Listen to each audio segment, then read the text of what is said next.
मैं Naveen Kumar Singh, director platform education centre private limited Patna. सबसे पहले तो आज स्वतंत्रता दिवस की हार्दिक शुभकामनाएं सभी स्टूडेंट को। और उसके बाद अब पता है कि 2 दिन के बाद आपका महाअभियान एक स्टार्ट होने वाला है ग्रुप डी के रूप में, चूँकि इसका एग्ज़ाम आपका 17 से स्टार्ट हो जाएगा। और इस बीच में आपका फेज फर्स्ट और फेज सेकंड दोनों का शेड्यूल जारी कर दिया गया। जैसा कि आपको पता है कि फर्स्ट फेज में आप जो कि 17 अगस्त से लेकर 25 अगस्त तक आपका चलना है, इसमें कुल मिलाकर के 17, 18, 19, 23, 24, 25 यानी कुल मिलाकर के 6 दिन आपका एग्ज़ाम होगा। और इस फर्स्ट फेज में सबको पता है कि ECR east central railway Hajipur, SCR Secunderabad और वेस्टर्न रेलवे मुंबई, इस तीनों का आपका एग्ज़ाम होना है। और इसमें देख रहे हैं कि हाजीपुर से आपका 5,74,140 बच्चे अपियर होंगे, फॉर्म भरे हुए हैं। इसके अलावा सिकंदराबाद से 9,48,561 और मुंबई से 9,93,006 बच्चे। कुल मिलाकर के देखा जाए तो इसमें जो आपका कंपटीशन लेवल रहेगा 162 बच्चे पर एक हो जाएगा हाजीपुर में, और सिकंदराबाद में बनस्पत कम यहाँ पर है कि 101 पर एक बच्चे का कंपटीशन रहेगा। मुंबई में 92 पर एक रहेगा, यानी कि WR मुंबई यहाँ पर इस तीनों में देखेंगे कि बनस्पत ये आपके लिए थोड़ा सा आसान पड़ सकता है। और फर्स्ट फेज में कुल मिलाकर के 25,15,705 बच्चे अपियर होंगे। अब तो उसके बाद सेकेंड फेज का भी आपका दे दिया गया। और इस वीडियो में हम चर्चा आपका करेंगे कि लास्ट मोमेंट में आपकी रणनीति एग्जामिनेशन हॉल में क्या होनी चाहिए, इस पर ये बहुत गौर करने वाली बातें हैं। पहले हम सेकेंड फेज का भी एक बार देख लेते हैं कि जिस तरीके से देखेंगे NCR Allahabad, north western railway, इसके बाद SECR बिलासपुर, इसके बाद साउथ ईस्टर्न रेलवे कोलकाता और वेस्ट सेंट्रल रेलवे जबलपुर।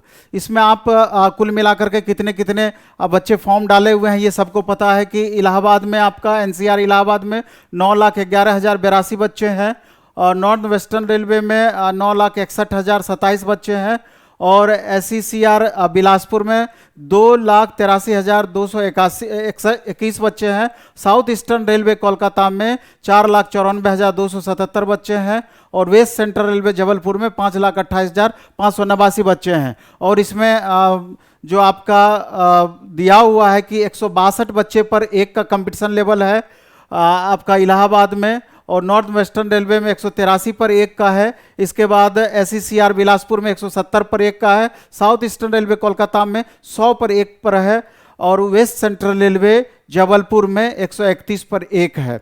तो कुल मिलाकर के यहाँ पर अगर आप देखेंगे तो बनस्पत साउथ ईस्टर्न रेलवे कोलकाता बनस्पत आपका थोड़ा सा सही नज़रिया इसके प्रति रहेगा। अब कंपटीशन लेवल थोड़ा सा बनस्पत कम रहेगा। अब मूल बातों पर हम आते हैं। चूँकि इसके पहले बहुत सारे ऐसे बच्चे हैं कि अभी RRB NTPC का पहला चरण, दूसरा चरण, टाइपिंग, साइको भी दिए हैं। इसके अलावा भी बहुत सारे स्टूडेंट ऐसे भी हैं जो कि PT में पास किए, CBT 2 में उसका रिजल्ट नहीं हुआ, यानी कि हर चरण वाले बच्चे यहाँ कॉमन हैं। इसके अलावा बहुत सारे फ्रेश बच्चे भी होंगे कि जो स्पेशल ग्रुप डी का एग्ज़ाम अभी देंगे।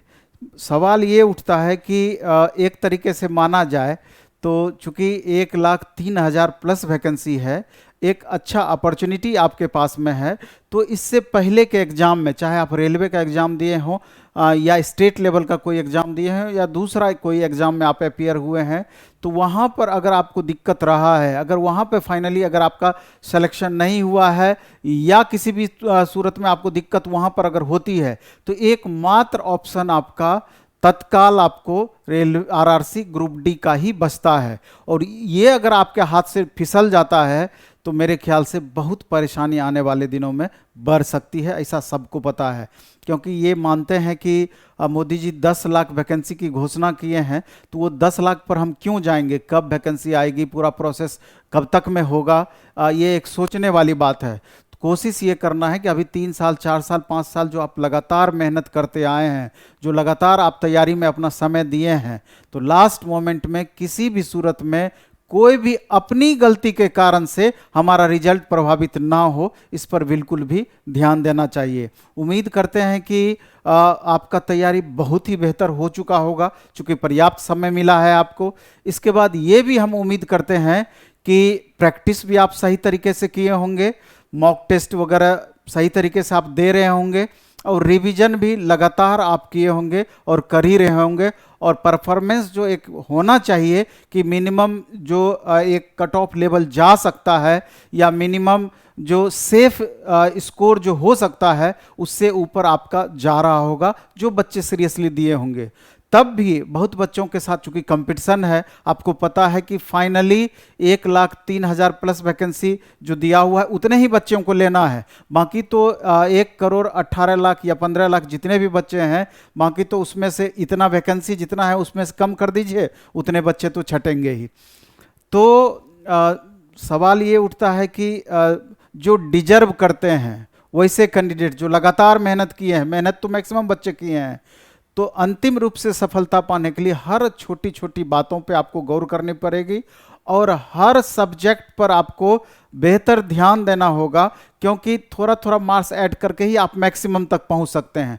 अगर किसी स्टूडेंट का मानते हैं कि मैथ और रीजनिंग बहुत अच्छा हो सकता है, लेकिन सिर्फ मैथ और रीजनिंग के बल पर ही सिलेक्शन हम ले लेंगे, ये भी बिल्कुल उचित नहीं है। बहुत स्टूडेंट का है कि जीएस पोर्शन उधर बहुत बेहतर हो सकता है, मैथ रीजनिंग में थोड़ा भी प्रॉब्लम होगा तब भी दिक्कत होगी। तो ओवरऑल आपको ध्यान सारे पेपर पे देना होगा। ये अलग बात है कि सब्जेक्ट का जो अपना इम्पोर्टेंस है, उसका जो वेटेज है, उस आधार पर हम अपना प्रैक्टिस कम या ज़्यादा किए होंगे या ध्यान दिए होंगे। लेकिन मेरा ये कहना है कि मैथ रीजनिंग तो मैक्सिमम बच्चे हम देख रहे हैं कि लगातार प्रैक्टिस करते चले आ रहे हैं।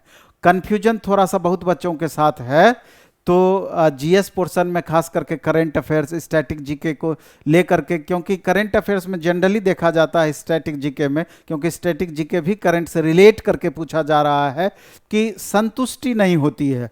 हम 6 महीने का पढ़ लेते हैं, साल भर का पढ़ लेते हैं, फिर भी जब एग्जाम देने के लिए जाते हैं तब भी बहुत सारा ऐसा क्वेश्चन आपको मिलता है, लगता है कि हम पहली बार ही देख रहे हैं या बहुत ज़्यादा डीप में पूछ दिया है जहां पर हमको परेशानी फील हो रही है। इस तरह का जनरली देखने को मिलता है। तो ये परेशानी आपका आगे भी बना हुआ रहेगा।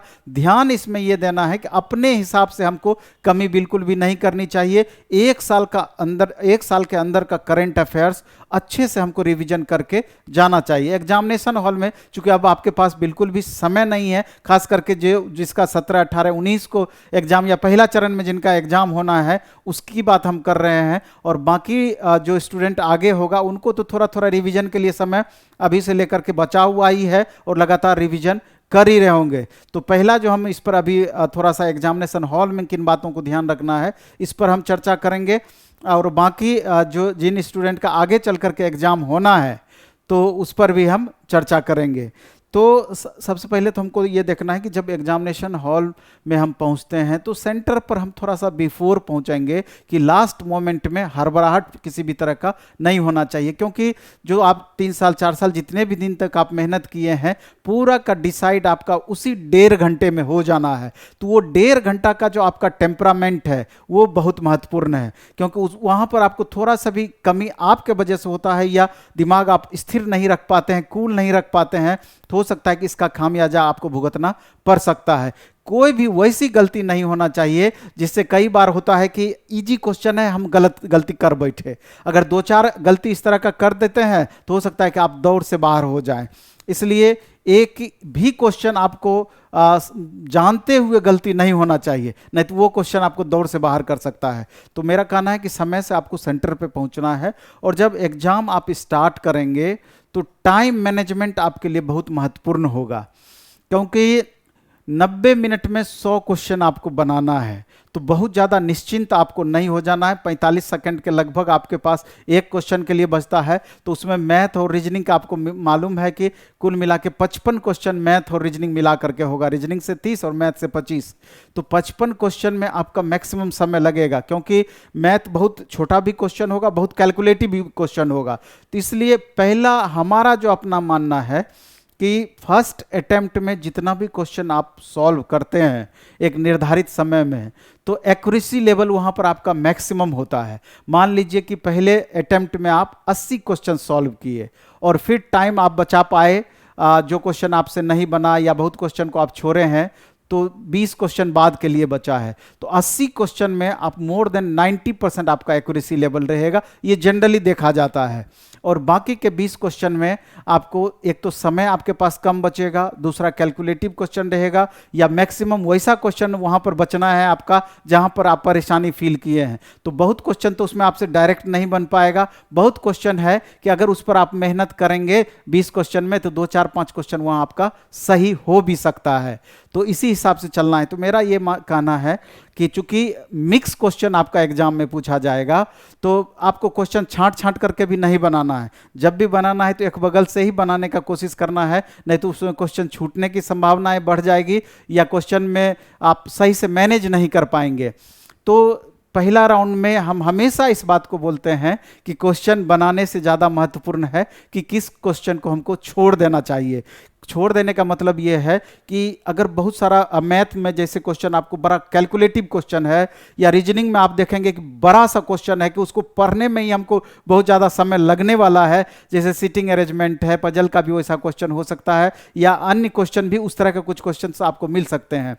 तो मैथ में आपको 5-6 क्वेश्चन 7 क्वेश्चन आपको जरूर रहेगा ऐसा कि जहां की ज़्यादा से ज़्यादा आपको कैलकुलेशन करना पड़ेगा, या आपको थोड़ा घुमा करके भी दिया हुआ क्वेश्चन रहेगा जहां आपको परेशानी फील होना है। तो मेरे ख्याल से फर्स्ट राउंड में उस 5-7 क्वेश्चन को अगर आप इग्नोर भी कर देते हैं, सेकेंड राउंड के लिए बचा कर रखते हैं, तो बहुत ज़्यादा दिक्कत नहीं होना है। इससे क्या होगा कि आपका स्पीड मेंटेन रहेगा। रीजनिंग में भी इस तरह का होगा कि 5-7 क्वेश्चन रीजनिंग में भी ऐसा होगा कि जिसको आपको फर्स्ट अटेम्प्ट में इग्नोर करना पड़ेगा, और करना भी चाहिए अगर उस तरह का क्वेश्चन है जो कि आपके समय को बर्बाद कर सकता है या समय अधिक से अधिक ले सकता है। साइंस में भी इस तरह का कुछ क्वेश्चन हो सकता है, न्यूमेरिकल वगैरह, कि बनाने से बन जाएगा लेकिन फर्स्ट अटेम्प्ट में हो सकता है कि थोड़ा आपको परेशान कर सकता है। या साइंस में वैसा क्वेश्चन भी आपको, चूंकि 25 क्वेश्चन साइंस सेक्शन से रहना है, कि पहली बार हमारे दिमाग में नहीं आए या फर्स्ट अटेम्प्ट में हम उसको नहीं बना पाए, सेकेंड अटेम्प्ट में अगर कुछ क्वेश्चन हम छोड़ सकते हैं, बाद में उस पर अटेम्प्ट लेंगे, हो सकता है कि आपसे सही हो जाए। जीएस में तो उस तरह की बातें नहीं है कि कोई जीएस का वैसा क्वेश्चन है कि बहुत दिमाग लगाने के बाद वो हमसे सही हो जाएगा, नहीं तो गलत हो जाएगा। वहां पर तो एक बार में आपका सही या गलत होगा, मैक्सिमम का डिसीजन आपका हो जाएगा। चूंकि जीएस से ही जो आपका जीएस सेक्शन का क्वेश्चन है और साइंस सेक्शन का जो क्वेश्चन है, वहां से कुछ आपका समय बचत कर सकते हैं और उसी टाइम को मैथ रीजनिंग में अधिक से अधिक लगा सकते हैं, ऐसा आप कर सकते हैं। तो टाइम मैनेजमेंट के बारे में हम ये जो बताए कि क्वेश्चन बनाने से ज़्यादा महत्वपूर्ण है किस क्वेश्चन को छोड़ना चाहिए, इसी पैटर्न पर कोशिश करेंगे कि हम 75 से 80 मिनट में फर्स्ट अटेम्प्ट में मैक्सिमम हम खींच लें, 80 से लेकर के 85 क्वेश्चन तक हम बना जाएं। और लास्ट में जो आप 10-12 मिनट का अगर आप मार्जिन कर पाते हैं तो उस 10-12 मिनट में जो क्वेश्चन आपसे छूट रहा है या जो क्वेश्चन फर्स्ट अटेम्प्ट में आप नहीं बना पाए, तो उस पर अपना दिमाग लगाना है। हो सकता है 2-4-5 क्वेश्चन वहां पर आप सही कर पाए। चूंकि निगेटिव का भी यहां पर एक अहम रोल है, 1/3 निगेटिव है, इसलिए अगर आप तुक्का लगाते हैं, जबरदस्ती अटेम्प्ट करने का प्रयास करते हैं, हो सकता है कि आपका एरर ज़्यादा हो जाए और निगेटिव आपको ज़्यादा लेना पड़ जाए, जिससे आपका स्कोर ओवरऑल प्रभावित हो जाए। तो इस चीज़ से बचना है। कुछ अटेम्प्ट अगर आप एक्स्ट्रा लेना ही चाहते हैं तो जहाँ जहाँ 50-50 अगर लग रहा है कि यही 2 ऑप्शन में से एक ऑप्शन होना है, तो कुछ अटेम्प्ट वहाँ पर आप ले सकते हैं। और ओवरऑल कितना अटेम्प्ट हमको लेना चाहिए, इस पर अगर आप गौर करेंगे तो आप में ये कैपेसिटी होना चाहिए, इतना अनुभव आपको होना चाहिए कि आपको देख के पता चल जाए कि क्वेश्चन का लेवल टफ पूछा है कि क्वेश्चन का लेवल आसान पूछा है। अगर आपका अधिक से अधिक क्वेश्चन बनने लगता है तो आपको लगता है कि नहीं, क्वेश्चन का लेवल ठीक है। हालांकि ये बहुत कुछ तैयारी पर भी निर्भर करता है, लेकिन हमको एकदम क्वेश्चन बहुत ज़्यादा हिल नहीं पा रहा है, जैसा कि एनटीपीसी के वक्त भी हुआ था, बहुत सारे बच्चे परेशान हो गए थे। तो वैसी परिस्थिति में भी आपको थोड़ा कम भी अटेम्प्ट लेंगे तो ओवरऑल आपका जो मार्किंग होना चाहिए, कट ऑफ के दायरे में आना चाहिए, वो आप आ जाएंगे। अगर क्वेश्चन का लेवल आसान है तब भी अगर हम अधिक से अधिक क्वेश्चन छोड़ देंगे तो ये परेशानी आपके साथ हो सकती है। वो तो आप लगातार प्रैक्टिस किए होंगे तो इतना तो अनुभव हो ही जाता है कि ये बातें हम जज कर लें। तो हम ये बताए मूल रूप से कि अटेम्प्ट लेने में सावधानी बरतना है। जहां हमको 50-50 नज़र आता है तो वहीं पर सेलेक्टिव अटेम्प्ट लेंगे, और जहां चारों ऑप्शन बिल्कुल नहीं जान रहे हैं, एकदम वैसे क्वेश्चन को हमको छोड़ देने में ही भलाई है, छोड़ देना ही चाहिए हमको। इसलिए इसी पैटर्न पर आपको चलना चाहिए, क्योंकि नहीं तो कई बार क्या होता है कि बड़ा आराम से बनाने के चक्कर में मैथ का भी और रीजनिंग का भी वैसा क्वेश्चन जो कि बन तो सकता है लेकिन टाइम अधिक ले सकता है। बहुत बच्चे क्या होते हैं कि आंसर तक पहुंचते पहुंचते उनको लगता है कि अरे लगता है कोई आंसर मिल नहीं रहा है, कुछ गड़बड़ी हो गया, फिर दोबारा से उसी पे अटेम्प्ट लेते हैं। कुछ बच्चे जिद पकड़ लेते हैं कि बना करके ही छोड़ेंगे। तो कंपटीशन है, अगर इस तरह के इस तरीके से आप अटेम्प्ट लीजिएगा या इस तरीके से सॉल्व करने का प्रयास कीजिएगा तो हो सकता है कि आपका टाइम का अभाव हो जाए। और कई बार होता है कि 100 क्वेश्चन है तो 90 क्वेश्चन बनाते बनाते हमारा टाइम ओवर हो जाता है, पता चलता है कि लास्ट में 10 क्वेश्चन ऐसा था कि आराम से 6-7 क्वेश्चन उसमें हम सही कर सकते थे। तो उस समय इतना ज़्यादा आपको अफसोस होगा, इतना ज़्यादा अफसोस होगा कि दौड़ से बाहर करने के लिए वही चीज़ काफ़ी है। और जिन बच्चों का बाद में है, सेकंड फेज में है या सेकंड फेज के बाद में है, तो उनके लिए है कि जैसे ही 17 से स्टार्ट होगा तो बहुत सारे चैनल वाले इसका रिव्यू भी करेंगे, तो क्वेश्चन के पैटर्न को और बेहतर तरीके से आप समझ पाएंगे और उस हिसाब से थोड़ा सा अपना ट्रैक आप चेंज कर सकते हैं। उस तरीके से जिस तरह का क्वेश्चन आप पूछने लगेगा उस तरह के क्वेश्चन का प्रैक्टिस आप बढ़ा देंगे, रिविजन आप बढ़ा देंगे, तब भी 5-7 नंबर का आपको फायदा हो जाएगा। और जनरली देखा जाता है कि जिस बच्चे का बाद में एग्जाम होता है तो 2-4 नंबर का तो फायदा ले ही लेते हैं। यहाँ तो 1 नंबर का अंतर पड़ेगा तो समझिए कि 5,000, 7,000, 10,000 बच्चों में उथल पुथल हो जाएगा। 2-4 नंबर तो बहुत मायने रखेगी। तो इसमें बहुत होता है कि अपने भाग्य पर भी बहुत बातें चली जाती है कि हमारा शुरू में हो गया, हमारा बाद में हुआ, तो उसके कारण से कुछ ना कुछ प्रभावित होता है। हालांकि जिसका बहुत बेहतर तैयारी है उनके लिए तो परेशानी नहीं है, कभी भी उनसे एग्जाम ले लिया जाए, शुरू का हो या बाद का हो, उनका परफॉर्मेंस बेहतर रहेगा ही, बहुत ज़्यादा उनके साथ दिक्कत नहीं होना है। मीडियम स्टूडेंट के साथ थोड़ा सा परेशानी ऐसी परिस्थिति में हो जाती है। और लास्ट में हम ये कहना चाहते हैं कि जिन स्टूडेंट का थर्ड फेज या उसके बाद है या सेकेंड फेज है तो लास्ट मोमेंट में टेस्ट, चूँकि अभी आप देख लिए कि प्लेटफॉर्म का टेस्ट कितना बेहतर टेस्ट होता है और कितना ज़्यादा स्टूडेंट को फ़ायदा भी हुआ है एनटीपीसी या अन्य एग्जाम में। तो अभी हमारा 10वां सेशन समाप्त हुआ है और 11वां सेशन स्टार्ट हुआ है, स्टार्ट हो जाएगा आपका इसी मंगलवार से, कल से। तो 11वें सेशन में फिर 15 टेस्ट होगा जो कि डेली चलेगा आपका, मंडे टू फ्राइडे करके बाइलिंगुअल टेस्ट होगा। तो लास्ट मोमेंट में फिर से और बच्चे जो टेस्ट देना चाहते हैं सेशन 11 ले सकते हैं, मात्र 50 रुपये में 15 टेस्ट आपको 50 रुपये में 15 टेस्ट आपको मिलेगा। उसके लिए द प्लेटफॉर्म ऐप को आप डाउनलोड करेंगे, आप देख लेंगे यहाँ पर द प्लेटफॉर्म ऐप को डाउनलोड करेंगे, द प्लेटफॉर्म ऐप न्यू करके लिखा हुआ होगा और अब ऐप की समस्याएं भी आपकी समाप्त हो गई है। और वहाँ पर सेशन 11 में आप चले जाएंगे, सेशन 11 इसी तरह से होगा और ऑनलाइन टेस्ट सीरीज होगा, 50 रुपये में 15 टेस्ट मिलेगा और वहाँ से बाय करके आप डेली सेट का प्रैक्टिस आप करेंगे। और 17 तारीख के बाद जैसे ही पैटर्न का और ज़्यादा क्लियरिटी बढ़ेगा तो टेस्ट का हम भी यहाँ से तुरंत पैटर्न उसी के अकॉर्डिंग ला देंगे, जिससे कि आपको परेशानी बिल्कुल भी फील ना हो। और आप थोड़ा सा भी बिल्कुल फ्रस्ट्रेट नहीं होना है लास्ट मोमेंट में। आप बूस्टअप में रहिए, पूरा एनर्जी लेवल अपना मेंटेन रखिए और इतना दिन मेहनत किए हैं तो फिर किसी बात का निराशा आपके साथ नहीं होनी चाहिए, निराश बिल्कुल भी ना हो और पूरा जोश खरोश के साथ आप एग्ज़ाम दें और अपना बेस्ट देने का वहाँ पर प्रयास करें। और अगर सही दिशा में आप मेहनत किए हैं तो ये तय मानिए कि एक सीट आपके लिए पक्का होगा ही होगा। चलिए धन्यवाद, बेस्ट ऑफ लक, खूब अच्छे से पढ़िए, खूब मन से पढ़िए। लास्ट में एक बार और हम बेस्ट ऑफ लक आपको बोलते हैं। धन्यवाद।